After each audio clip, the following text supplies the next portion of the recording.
मित्र क्या होता है और मित्र किसे कहते हैं?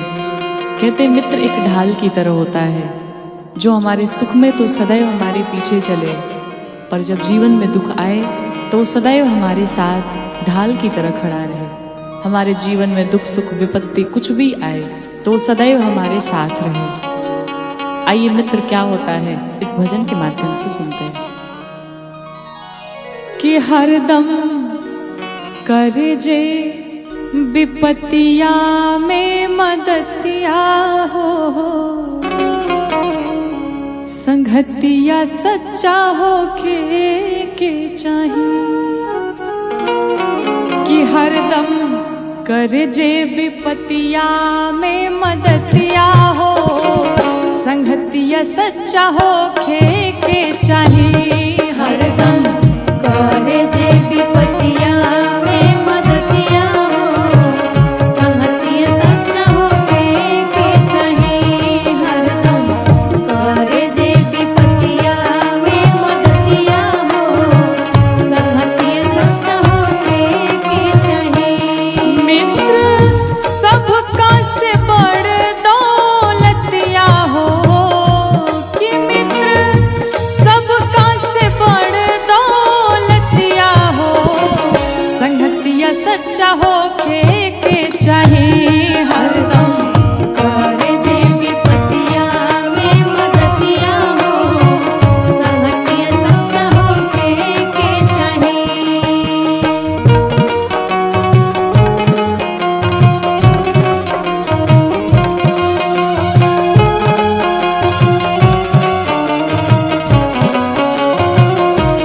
हरदम करे जे विपत्तिया में मदतिया हो, संगतिया सच्चा हो के चाहिए। हरदम करे जे विपत्तिया में मदतिया हो, संगतिया सच्चा हो के चाहिए। और मित्र ऐसा होता कि अगर एक मित्र कुमार्ग पर जा रहा है, अगर गलत रास्ते पर जा रहा है तो एक अच्छा मित्र उसे सही मार्ग दिखाता है। कहते हैं कुपथ छोड़ाई के सो पंथ पर चलावे, पंथ पर चलावे, पंथ पर चलावे। अवगुण छुपावे तहरा गुण के बतावे, गुण के बतावे तोहरा, गुण के बतावे। हाँ कुपथ छोड़ाई के सो पंथ पर चलावे, अवगुण छुपावे तहरा गुण के बतावे। कि हरदम रोके टोके करता गलतिया हो, कि हरदम रोके टोके करता गलतिया हो, संगतिया सच्चा हो के चाहिए। हरदम करे जे विपत्तिया में मदतिया हो, संगतिया सच्चा हो के चाहिए। हरदम करे जे विपत्तिया में मदतिया हो, संगतिया सच्चा हो के चाहिए।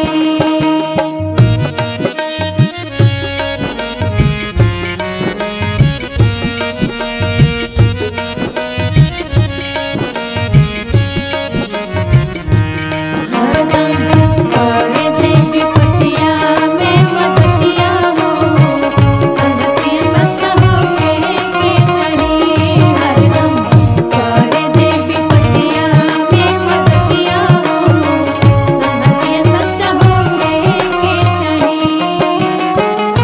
आपन पहाड़ लेखा दुख के धूर जाने, दुख के दूर जाने, दुख के दूर जाने। मित्र के छोटो दुख पर्वत माने, पर्वत माने, पर्वत माने।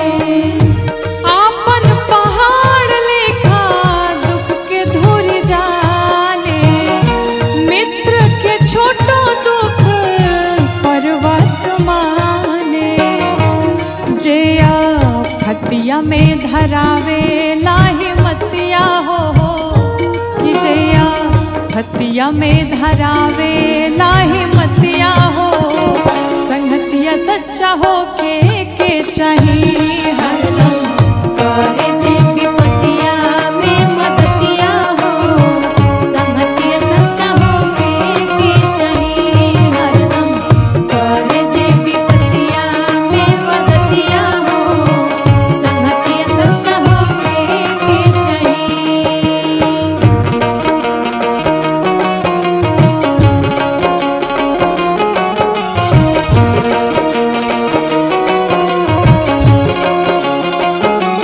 हरदम करे जे विपतिया में मदतिया हो, संगतिया सच्चा हो के चाहिए। हरदम करे जे विपतिया में मदतिया हो, संगतिया सच्चा हो के चाहिए। और कहते हैं मित्र ऐसा हो कि अपनी वस्तु हो तो वो अपनी ना समझे, वो अपने मित्र की ही समझे, और अगर मित्र की वस्तु हो तो वो भी अपनी ही समझे, कोई मन में शंका ना हो, कोई संदेह ना हो। कहते हैं देत लेत काबा होना शंका मन में करे, शंका मन में करे, शंका मन में करे। मित्र के मदति में हरदम तत्पारे, हरदम तत्पारे, हरदम तत्पारे। देत लेत काबा होना शंका मन में करे, मित्र के मदति में हरदम तत्पारे, कि राखे मौका को मौका जे जतिया हो, कि राखे मौका को मौका जे जतिया हो, संगतिया सच्चा हो के चाहिए। हरदम करे जे विपतिया में मदतिया हो, संगतिया सच्चा हो के चाहिए। हरदम करे जे विपतिया में मदतिया हो, संगतिया सच्चा हो के चाहिए।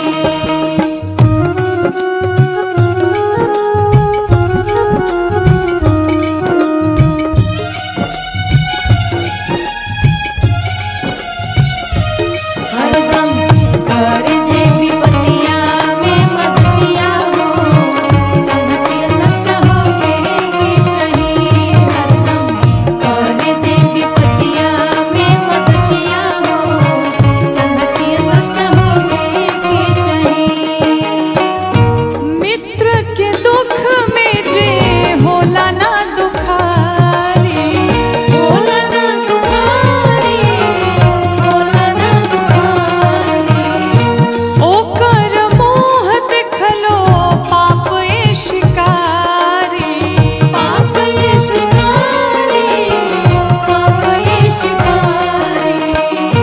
मित्र के दुख में जे होला ना दुखारी, ओकर मोह देखलो पाप ए शिकारी, कि गौरी गांठ बांध तुलसी बाबा के बतिया हो, कि गौरी गांठ बांध तुलसी बाबा के बतिया हो, संगतिया सच्चा हो के चाहिए।